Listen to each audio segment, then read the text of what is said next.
So hello, and thank you everyone for joining. I am Russ Miller, your host today, and thank you for joining our webinar, Practical Steps to Build a Risk-Based AppSec Program. So today we are joined by Idan Plotnick, the CEO and co-founder of Apiro, Sandy Carielli, Principal Analyst at Forrester, Tomer Gershoni, Senior Director and Head of Engineering, Security, and Cyber Defense at Imperva, and Alex Moore, Director of AppSec at Anheuser-Busch InBev. Thank you all for joining today.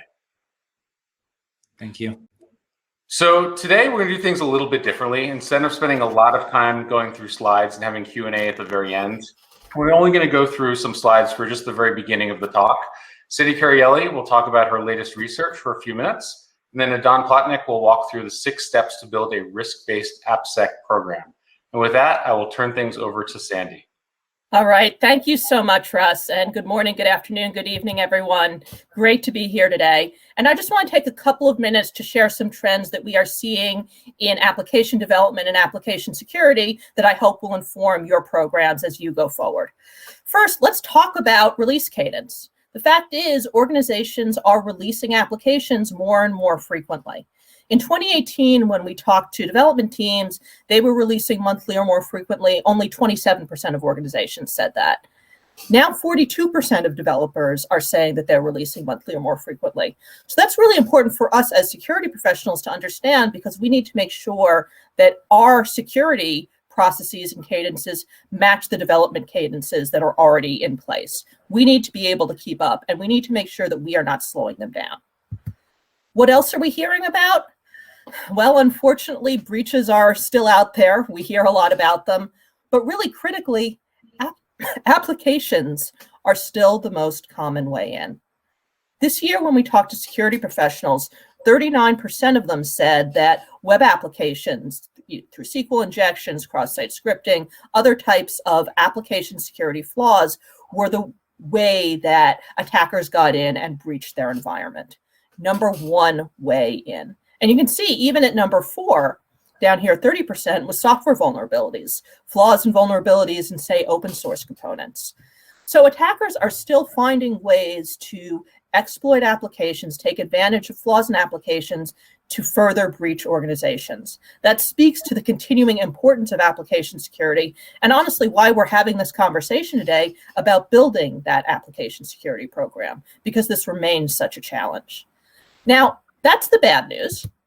The good news is people are paying attention, and security professionals and leaders view this as a priority, as something that they have to fix. I will say that among the Forrester data that we've collected over the past year, this is probably the piece of data that I'm most optimistic about, that the number one tactical priority for the next year is improving application security capabilities. 28% said that that was one of their top priorities. And you can see that a priority that also made the top 10, here at 21% saying it was a priority, is building security into the development processes. Going back to what I was saying about development teams releasing more frequently, we know we need to build security in to align with that, and building security in is a high priority for security teams. So that's really good news. It speaks to that alignment and that need for collaboration between the security and the development teams. But before I hand this back to Idan, I do want to stress this isn't just about security and development. At Forrester, we have what we've called the secure what you sell model.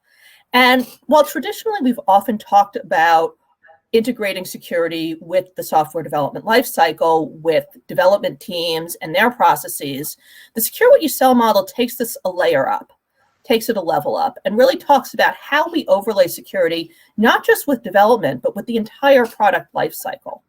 One of our goals as security professionals needs to be to collaborate with product teams before we even have the product defined, while we're still gathering use cases, gathering requirements, so that we are able to contribute our expertise, whether that's around threat modeling, risk scenarios, regulatory issues, and make sure that those are informing decision-making in product before we've even finalized what the product is going to be. We need to make sure that we are aligning in terms of How much security staff is necessary to support a new product? What skills are going to be required? Do we need to purchase new tools? And then we get to that build and launch phase that we're much more familiar with, whether it's security testing or protections in deployment. The Secure What You Sell model is really about making sure that we are involved and collaborating across the business, and that we are helping to drive revenue for the product by securing the product that our organization is selling. It brings us much more to the top line part of the business. So as we're talking about application security, what I hope we'll remember today and keep in mind is that this isn't just about making sure that we are building secure products, although that's obviously part of it, but it's really about making sure that we are contributing across the life cycle to help make our products more profitable and really support the business.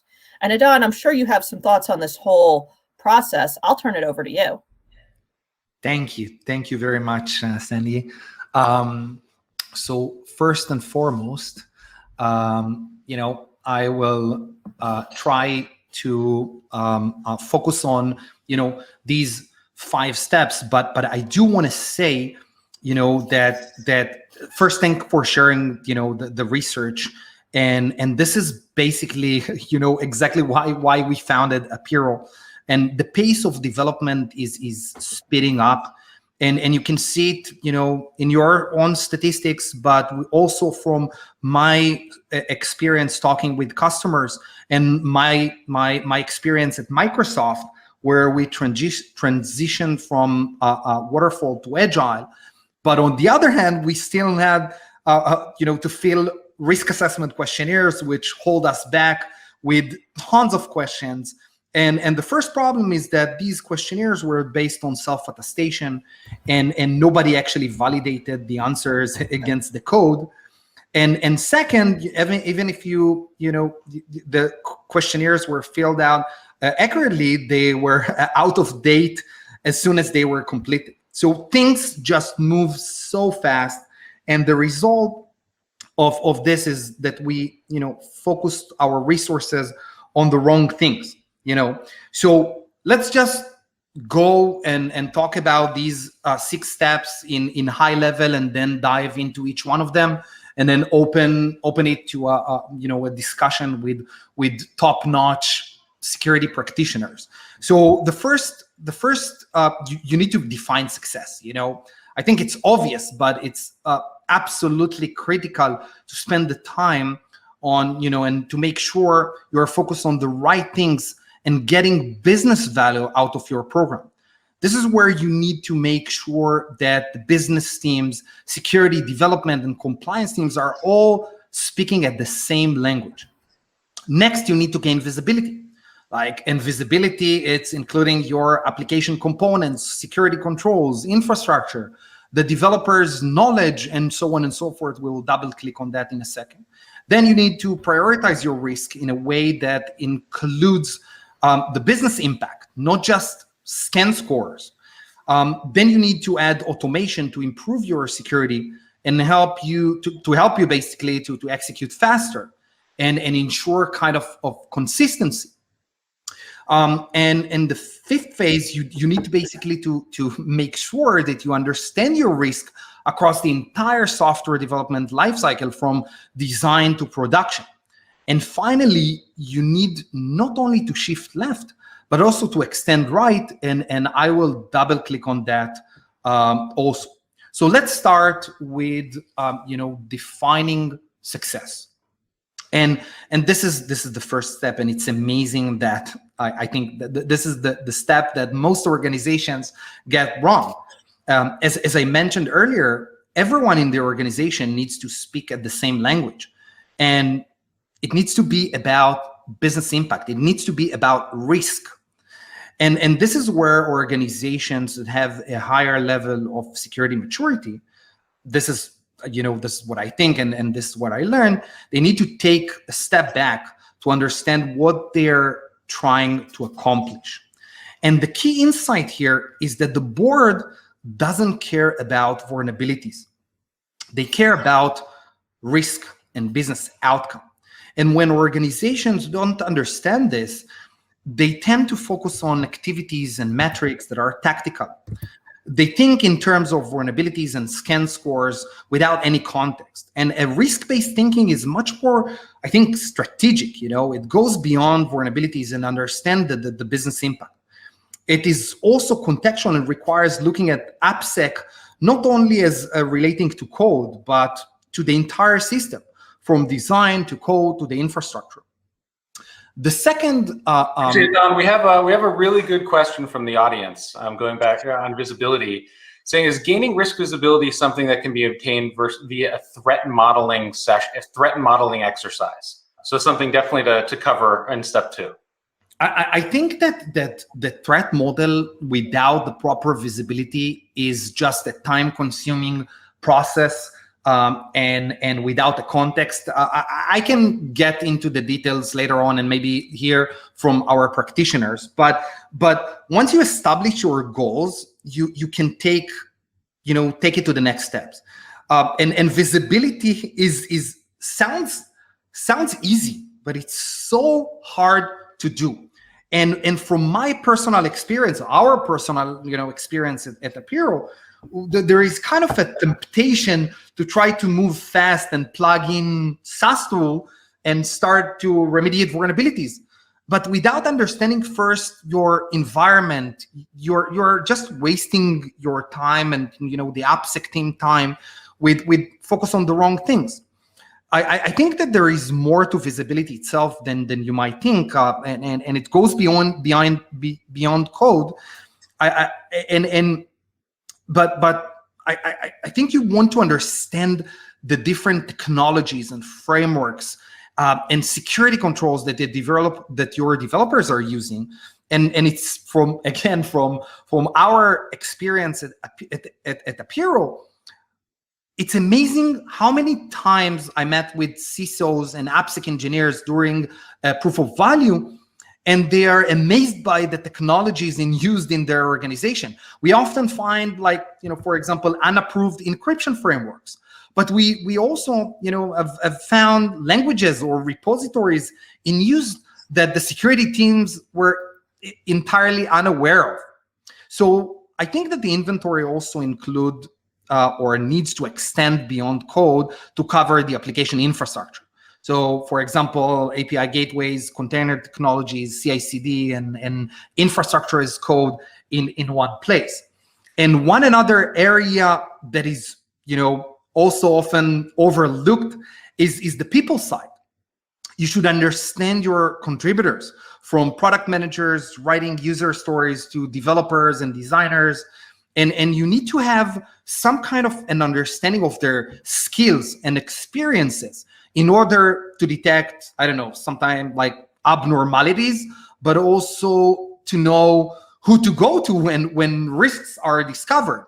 And you can also leverage this understanding of your developers' knowledge and to build a security champion program, it's a super important topic that hopefully we'll hear firsthand from Sandy and from Tomer and from Alex. And this is the visibility piece. And I think the next step of remediating risk that matters is requires, again, going beyond code, because I think risk is multidimensional. Let's think about a developer that changes the logic of a sensitive internet-facing API and adds PII. The security expertise of the developer really matters when calculating the risk. The same is true for ticketing system data or pull request discussions or cloud firewall changes and authorization controls in the cloud API gateway. I think these are all critical pieces of information, and it's a context that you need to evaluate the risk of any change throughout the software development chain, the software development process, as we understand that it's moving faster and faster. And the key thing to remember here, I think, is to remediate risk based on business impact and not on scan scores.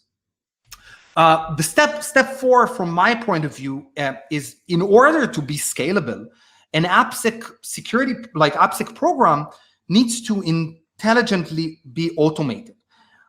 With so many changes occurring throughout the SDLC, AppSec architects or engineers cannot manually investigate every change and trigger the relevant process or the relevant tool.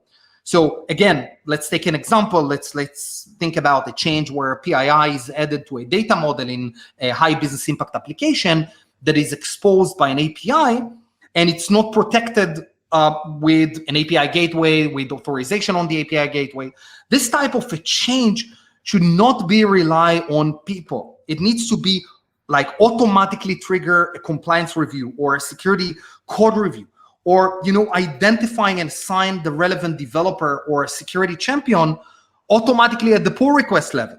And then you want to provide all the contextual information to the developer so they will understand the risk and the business impact. And step number 5, I think, today we all know that everything is code. From like take an example, developing the application logic, but also changing a network policy or adding an IAM role or publishing a new API through a cloud API gateway. So most of the time we examine each of the security gates without looking at the full context across the development stages. And material code changes with configurations needs to be combined to create a vulnerability. And this requires taking into account many risk factors from design to code and to production. And without the end-to-end view, developers and security practitioners waste their time triaging results and investigating false positive across tools and manual processes, and which eventually leads to lack of trust in these tools and processes. And the last step before we are opening up our discussion here is shifting left and extend right. And I know we all heard this buzzword, and while shifting left, I think has been talked about so many times in the DevSecOps communities, I think our execution around shift left as an industry hasn't been good enough. And I think identifying vulnerabilities earlier in the SDLC is a huge improvement, but a true risk-based shift left approach will focus on risky material changes before they even become vulnerabilities. And I think no one is talking about like extending right, but the information from across the entire SDLC is so relevant to understanding the risk in an individual phase. So we need to extend our data gathering to the right and include data from cloud and other production. And think about the developer that is assigning to add, let's take an example, PII field to an internet-facing API. The authorization control in the cloud API gateway is critical to the security of this feature. And this is basically, I think, the 6 steps that we help customers deploy and implement and transform their AppSec program into a risk-based AppSec program, which focus on the business outcome or the business impact and not on the scan scores. So this is from my point of view. Ross, you want to continue from here? Sure. Well, thank you both, Sandy and Adan. And now I'd like to hear a bit from our experts. So why don't we start with you, Alex? So how do you ensure the success of an AppSec program? I think that's a great question. And I think, I'll follow up on Adan's question, how do you define success, right? So if from a business risk perspective, and for sure, this is one of the biggest challenges, right? Do you want to ask the teams, we want 0 vulnerabilities, or we want, 0 high vulnerabilities in production? Or actually, maybe we ask ourselves, do we want to have 0 high severity incidents within the next quarter, right? Kind of shifting a little bit the mindset on what do you want to achieve, right? And maybe breaking that down to quarters, like Q1. What success are you going to do in Q1? I'm going to move, from a tactic discussion, I'm gonna make sure that I have no externally facing databases, right? Because in the past services, they're all externally facing, so you have to make a plan to start closing them down. So one success, very tactical, would be I have no databases that are exposed. On the risk perspective, you can change it and reshape that to say, I would have no exposure of PII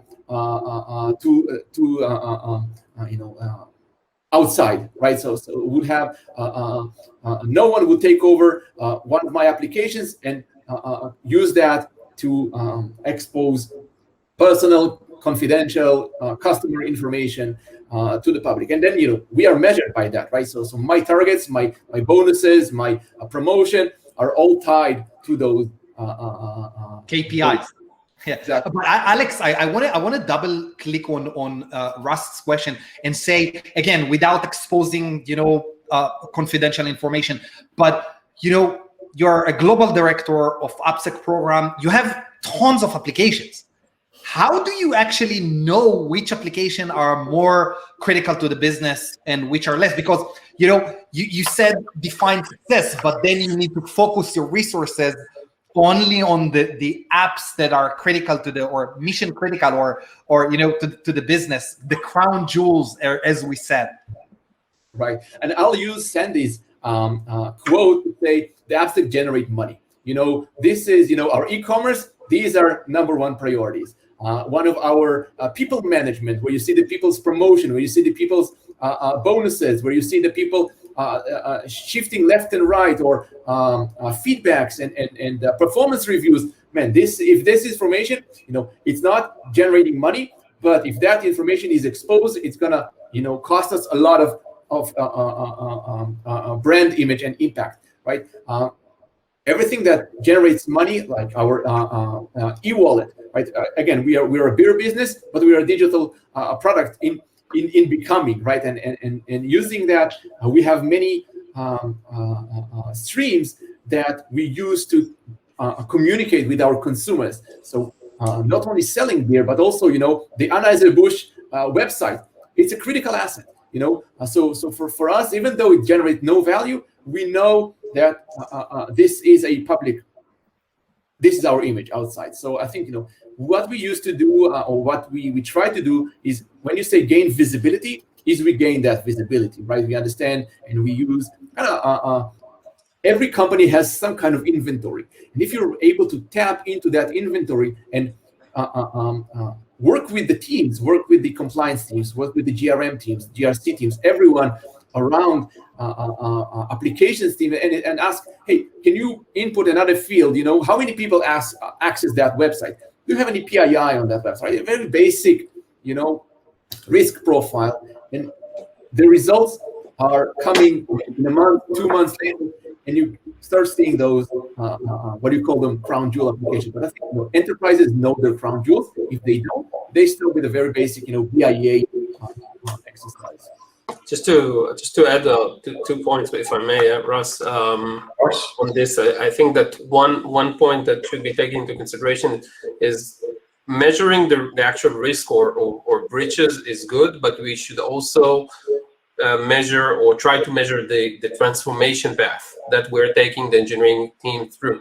So whether it's secure coding practices, or whether it's conducting threat modeling and the quality of threat modeling, whether it's the quality of the code that they're releasing from security perspective, obviously, whether it's the overall product functionality and the security of the product, which we can evaluate based on the different either practices or tools that they're using throughout this transformation journey that we are taking the engineering team through when creating an AppSec program. In addition to that, in regards to visibility, what we've developed here in Imperva is what we call product threat profile. So each product gets a certain threat profile to the business, which is based both on the security properties of the product as well as the business properties of the product. And based on that, we are able not only to demonstrate the business impact, but also correlate that with the security risk. And when you find a certain vulnerability within the product, you're able to tie that into or build a business context into that to that vulnerability. You know, no, I think Alex said sort of the magic words earlier when he was talking about, asking the other teams questions and getting inputs from them. And for me, one of the really critical elements of a successful security program is making sure you have that cross-functional collaboration and engagement from the beginning, that you're not just forcing this on the other teams. If you're going to have a successful program, you really need to be talking to the dev team early on, getting leadership buy-in, getting executive buy-in, and also understanding, going back to what we were talking about earlier, how does the dev team work? How, what tools are they using? What is their release cadence? Because if you're going to recommend different tools and processes, you really want to make sure that what you're doing and pushing is aligned with what they do and how they work. If you push a security program that doesn't match the way the dev team operates, that's going to fail. So really critical element of all of this, and I really like, hearing pieces of this come up as Alex and Tomer were talking, is that need for leaving the silo and having that cross-functional communication. And obviously having some level of automation is helpful in that too. Yes. When you have multiple different groups with, different tools, different processes, being able to do that without questionnaires repeatedly that are, get out of date. And I know, Don, you have lots to say on that topic. Yeah, I have so many things to say. It's so true what you just said, but as an AppSec engineer or a director, if I'm getting into a company, I cannot reach out to 4,000 developers and start, asking tedious question. Hey, what you're using for CI/CD? Which languages you are using? Which frameworks you are using? And I think this is why we started by, building this visibility and providing you the fundamentals, and then you can go and see who added this framework, when, where, is it being used, and where, and then you as an AppSec engineer, you can come much more educated and knowledgeable with the development teams, and then they will gain trust. This is how you build trust with them. Because again, as an engineering leader at Microsoft, when the threat modeling teams or the compliance teams came to us with tedious questions, it was so annoying. Like, hey, go do your homework before you're coming and wasting our time. My developers' time are the precious time, like the most important. We are driving the business faster and faster and faster. So this is, I think, the first, as I said, the second phase of building visibility. You need to automatically discover all the assets, because today the developers will tell you, hey, I'm using Bouncy Castle for encryption, but tomorrow they will not use it anymore and use different encryption framework. And you need to keep up the pace, and go back to what Tomer said. You want to define security and compliance requirements, and you want to assure or ensure that for every code commit, these security and compliance requirements will be aligned with what Tomer or Alex as the directors in a company, the developers are actually not violating these requirements. And if they do, let's help them understand as fast as they can at the pull request or even at the commit level, how to mitigate it. So, this is, again, from my experience working so many customers in the last 2 years, and this is what we learned. Yeah, just getting back to the question about threat models. I wouldn't necessarily gain initial visibility based on threat models. You need to know where to focus those threat models. Focus those on the areas that have a business impact as well. So if I can give just and then I would love to hear Alex and Tomer, but if I can give a specific example, for example, a lot of changes are happening throughout the development process. You can take threat model at day 0 before you started coding. And then you need to analyze the user stories and raise a flag when you find a user story with high risk. Or you can define something like, hey, this module is responsible for money transfer and transfer $1 trillion an hour.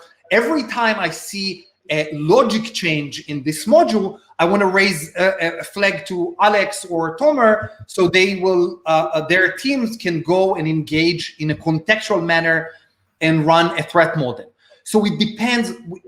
One, with the visibility, you understand on what you need to do a threat model, and second, with some of capabilities around change management, you can actually trigger and request from the right people at the right time to run a threat model. And this is, hopefully this answers your question.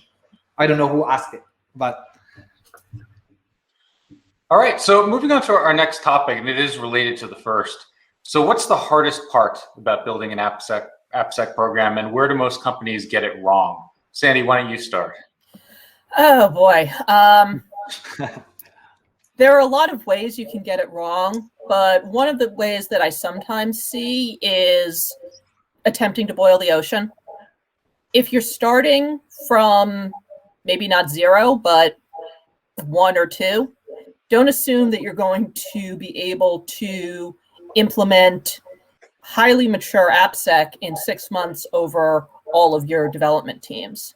Choose your strategies carefully. Choose which tools and areas and processes you want to implement. Maybe start with your higher performing teams. If you don't focus a little bit, if you don't have gradual successes and lessons learned, and then extend them out to the other teams, you're going to flail around a little bit, and you're going to frustrate your dev teams, because you're going to have this constant churn of, well, let's try this, well, let's try that, well, let's try that. So being very deliberate in your choices is a good strategy here. So yes, I would say that one of the problems you sometimes see is we're all really eager and we're tempted to want to do everything at once, but we have to slow it down a little bit and say, okay, what is our roadmap? Same way we look at products, and what is our roadmap? What is our roadmap for actually getting this program to a mature stage? No one's going to go from not very mature to super mature immediately. You have to go through those stages. What do you think, Tomer? 2 points. The first one is that doing AppSec is not like doing traditional IT security. Simply by the fact that application security risks or vulnerabilities are created monetarily by developers. As we speak, we have millions or billions of developers that are generating code. Those developers are generating vulnerabilities. We need to be in a position to capture those as early as possible and provide the developers with tools to identify them and remediate them. Those tools could be either automatic tools or simply by educating them on how to avoid from creating new software security vulnerabilities. So that's one point. And it addresses, or it requires us to build a more AppSec-focused risk management framework. How to do that, that's a larger story, which we can take a different webinar to talk about. The other part is not to try to the development processes, to embrace the security processes. We need to find a way, and that refers back to what Alex said and what Sandy said, we need to find a way to work with the engineering leadership team to integrate the security processes into the existing software development processes and DevOps processes, obviously, in a way that security will be streamlined into the software development processes. Again, if we're taking software security at the beginning, about 20 years ago, when Microsoft built the software development lifecycle, we do not see significant changes in the overall concepts of how to do security development lifecycle. Unfortunately, the software development lifecycle has changed dramatically with the embracement of Agile and DevOps and additional practices, which allows faster delivery. we need to find a way to integrate our practices into those software development practices. The how, that's again, it's a much wider topic. And I want to extend on that and say, I have a SaaS tool, or I have a tool, now I have an AppSec program, right? Or now I have a good capabilities.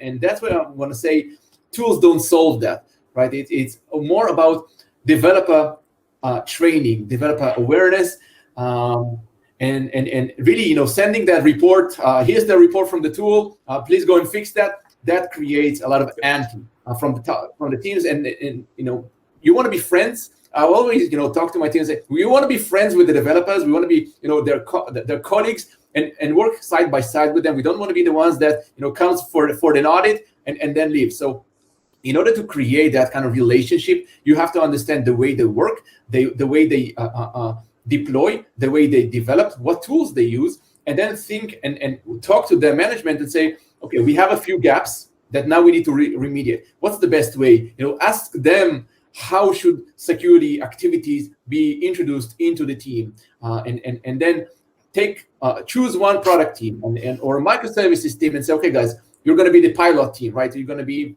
the test case, and now we're going to do some small activity.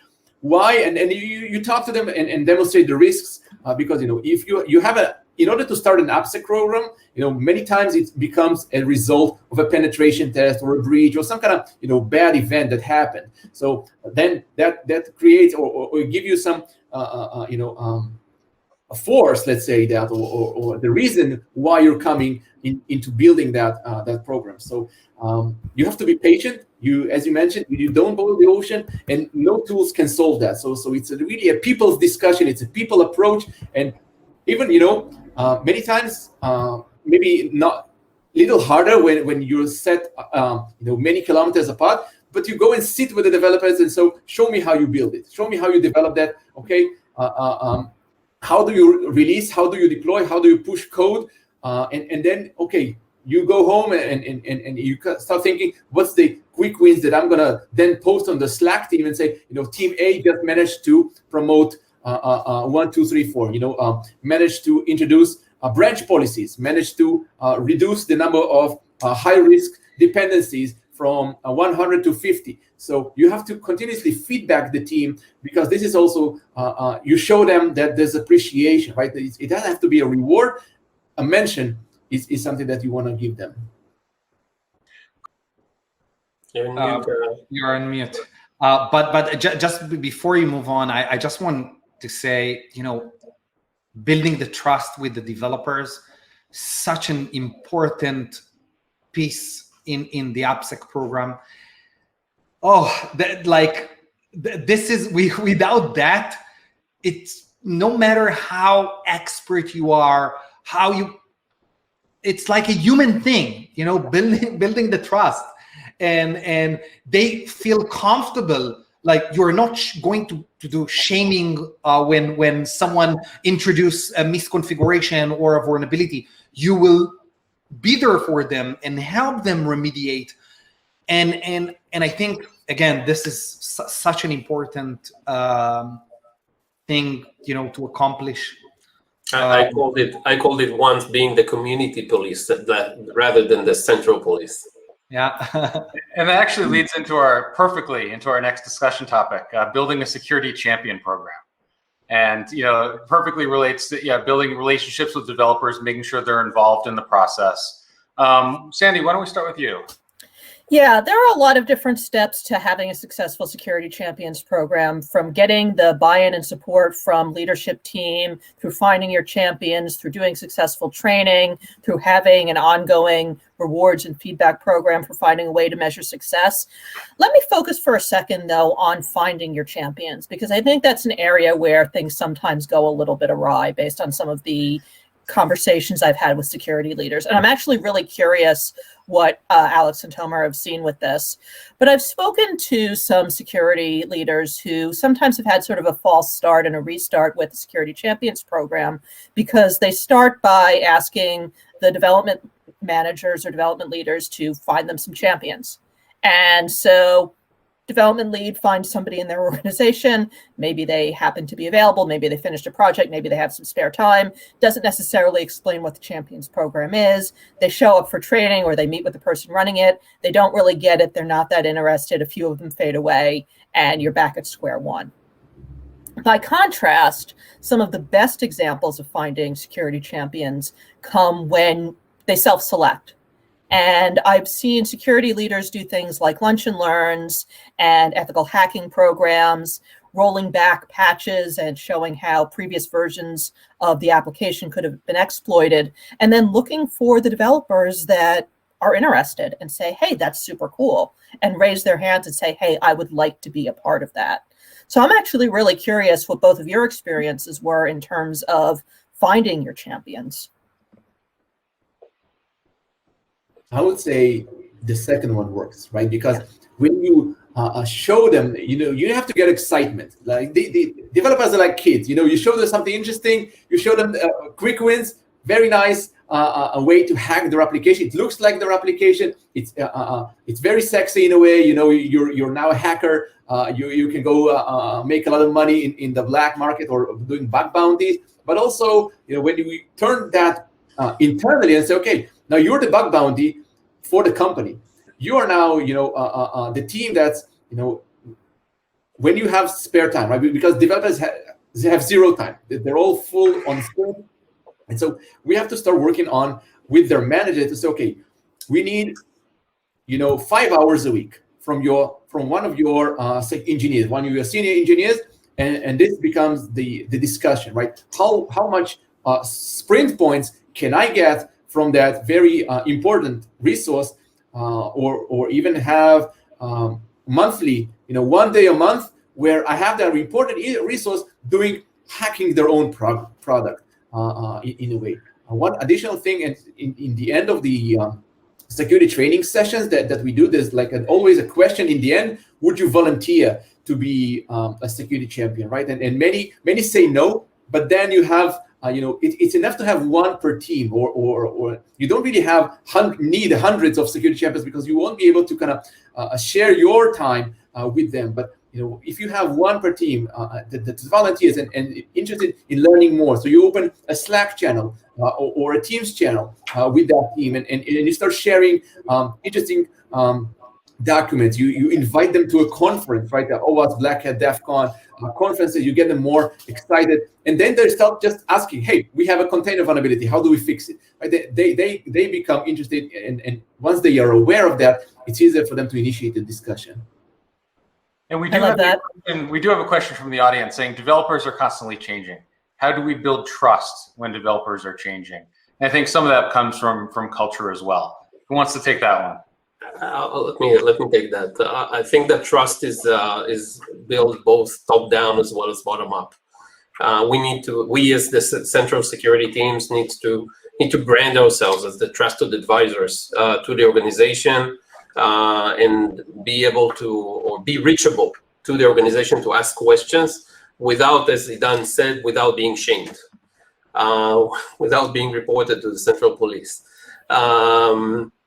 And on the other hand, we need to build the processes with the different teams to be considered as trusted advisors. Processes as well as skills be considered as the trusted advisors and the ones that empower the teams to do security as part of their daily work. But it's a journey. To put it bottom line, building trust is a journey. It's creating that is to be part of the DNA of an organization. The traditional positioning of a security team as the central police is not assisting in that journey. So we need to shift that, and we should see, as the AppSec teams should see, or AppSec leaders should see themselves as an extension to the software development teams, rather than as an external supervisor. I think that this is a huge challenge, like to identify the security champions. And I worked with more, I think, than 25 companies that built their security champion programs. small ones and large enterprises. And I don't know who asked the question, but this is a really good one, because it emphasizes the need of a real-time inventory. And when I say real-time inventory, it's also, as I mentioned in one of the steps, is you need to understand your developers' knowledge in an automatic manner. So what is a developer's knowledge? Like Tomer can be a top-notch backend developer in one repo, and he's a master in Java that deals with Spring Boot, and on another repo is a newbie backend developer in C# or in another framework, and when you need a way to continuously and automatically understand and evaluate the knowledge and the activities of your developers. And this goes back to the question. And if you have a real-time inventory where you can filter and say, hey, show me in these high business impact applications, who is the active developer that is dealing with authentication or encryption? And if someone is dealing with security controls, it means that he understands security controls, and he can be a great candidate for a security champion program. And then you are coming to the developer with the context. Hey, I saw that you implemented the security, the encryption framework or encryption logic in one of my crown jewels applications. Do you want to come and help me, build this program? And then they say, hey, how do you know that I implemented the encryption? This is great. Yes. I'm so proud of the work that I've done throughout this application. And I think you need something automatically and continuously to do that. And this is from my point of view. Don, can I jump in there for a second? Because you hit on something, and Alex mentioned it as well, in terms of rewards and incentives. You talked about the recognition. Alex, you talked about, bringing people to OWASP and to Black Hat.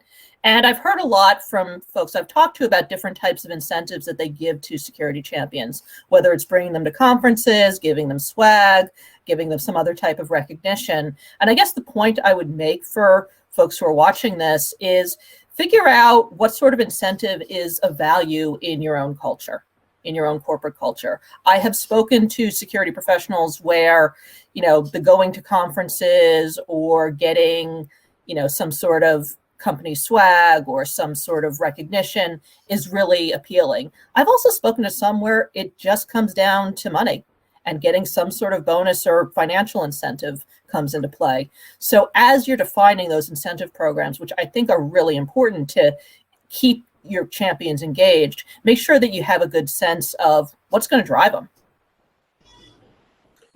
Just to add on the champion selection process, I think that, bottom line, it's important to have an influencer champion inside an engineering team.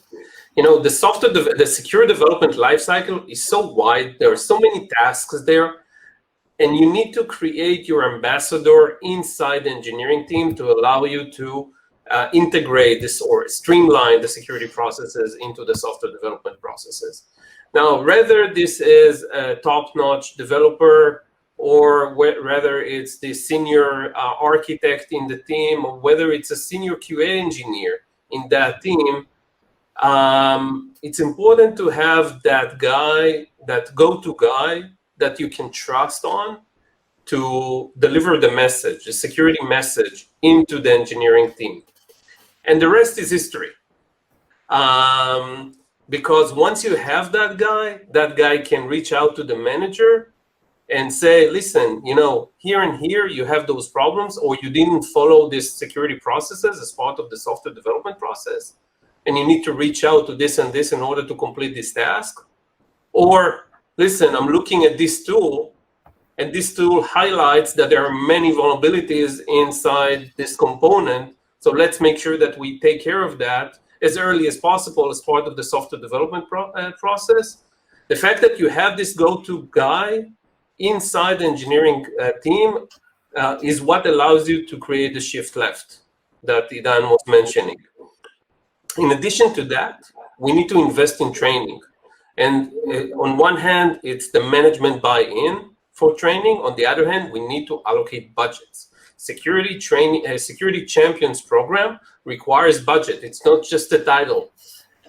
It required budget to train the individuals. It required budget to build the community and develop the conversation inside the community, and it required budget to create the overall security conversation within the organization and expectations, and set expectations on what you need from them. But this is also a point that needs to be taken into consideration. And last point, we as AppSec leaders need to work with the leadership to empower the security champions to do their jobs, because they are not always positioned from job level perspective. They are not always positioned as a senior at the senior job level. And we need to set expectations in case they are chosen to do this role and they are interested in doing this role. We need to work with their leadership to empower them to do their job and make sure that their voice is heard within the engineering team.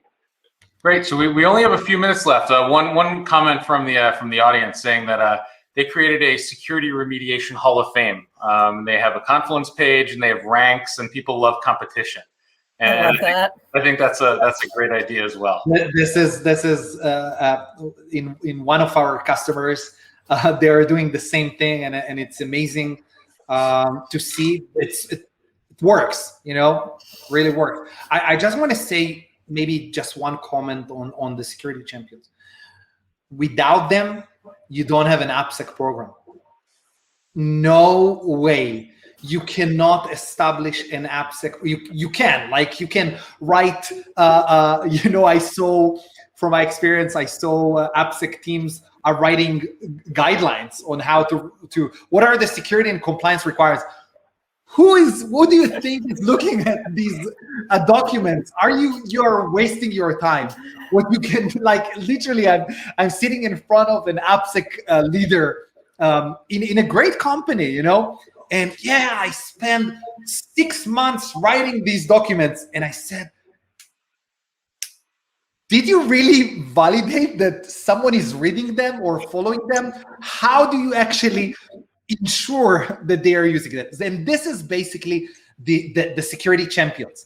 You need to automate, or by the way, Tomer, you mentioned vulnerabilities, and I want to shift in the next 2 minutes the conversation and say, if you can identify a risky user story before you started coding, your AppSec team cannot handle the load. It's only the security champion as part of the development teams that fully, deeply understand the application. He or she can handle these things, and this is true, secure by design. Before you started coding, identify, or someone again changed the logic of a sensitive API or a sensitive module.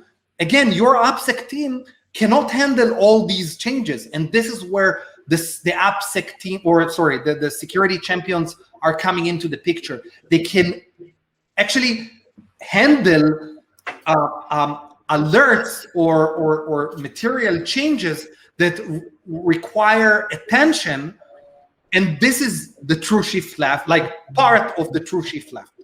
And there's one final question that we can handle coming from the audience saying, does extending right include fixing outstanding issues in legacy code found during scans? When you try to implement your AppSec program, you can't fix everything quickly. There's always a backlog. And I think the answer ties to prioritization based on business risk. Do you have any quick comments on that, Idan?